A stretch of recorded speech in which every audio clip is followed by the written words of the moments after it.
السلام عليكم ورحمة الله وبركاته. وسو dhawaada Asruuni Channel. Maanta Asruuni maxay idin wadaa saliid yar oo timaha la marinayo ee iyada isticmaalaysa. Marka waxaan dhahaa walaalaha la shirgareysa saliidda isticmaalaysid. Marka waa kana saliidda maxaa ka sameeyay waa isku dardaray. Maxaa ka sameeyay coconut oil waa soo qandiciyay.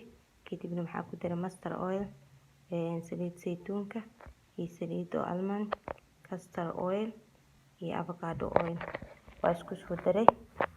waa kana waa qandiciye marka saliidda caadi ah maasha Allah timaha jajab u fiican tahay. timaha jajab ay ama dry tahay dadka qaar timahooda dry ah marka timaha dry ay u fiican tahay.